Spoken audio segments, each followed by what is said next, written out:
Katie is so cute. Saan po siya pinaglihi nung pinagbubuntis niyo po siya? Wala akong maisip na pinaglihihan ko kay Katie. Pero ang naaalala ko, simula nung first month ko pa lang kay Katie, wala akong ginawa kundi magluto, mag-bake. Doon ako natuto kasi bago dumating si Katie, mahilig na ako magluto. Pag Pasko, ako nagpepresenta ako sa nanay ko na ako magluluto. Ang lagi ko ginagawa, palabok, sinigang. Parang palabok sinigang kasi yung macaroni na salad. Tapos nung nabuntis ako, palagi ako nagluluto.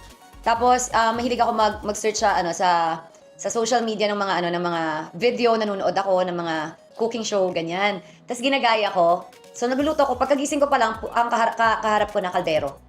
So luto, ganyan. Tapos, pagluto ko, prepare ko, tatawagin ko yung mga tao sa bahay, tara, kain tayo.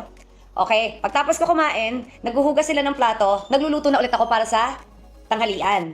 Pagkatapos namin kumain, naghuhugas na naman yung kasama ko, nagluluto na naman ako para sa hapunan. Wala po akong ginawa kundi buong araw na luto.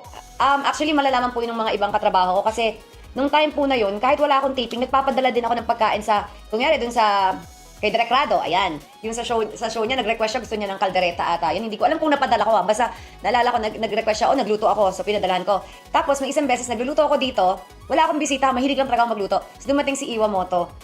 Tapos, pagdating ni Iwamoto, hey, ate ka, dinalo niya kasi ko, mabuti naman dumating ka, at may kakain na niluto ko. Ganon, kaliteral. Walang kakain na niluto ko, pero nagluluto ako. So, pag may bisita, mabuti naman dumating ka. Kahit hindi ko ini-invite, dinadalaw ako. So, yun, may kumakain. So, masaya ako. Tapos, dumating din sa point na, nagluluto ako pansit, gagawa ko sandwich, iniikot ko sa kalsada. Nung buntis ako, yun talaga yung trip kong gawin.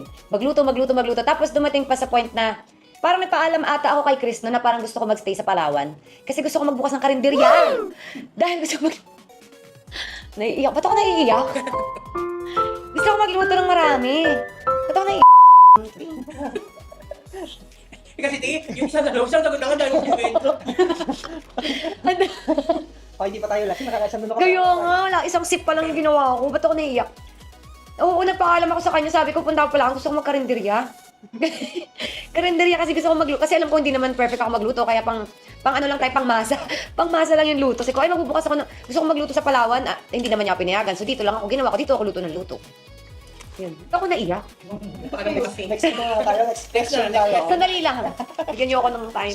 Tsaka umiinit ha. Saan yung aircon? Aircon ah. Diyos ko, isang question pa lang haba na sagot Kasi ko. ako lang sagot ako na pang-iwan mo to. Ano ba, sexy pa siya? May tawag na. Sexy. Magkikinitan pa siya. Huwag dalawang yung picture niya. Grabe, isang question pa lang yung binasa ko ha. At saka very light pa lang nung tinignan ko yung tanong, ay very light lang, pinaglihan lang. Madali lang sagutin, hindi ako iiyak. Nangyari, iyakin po kasi talaga ako, pasensya na po.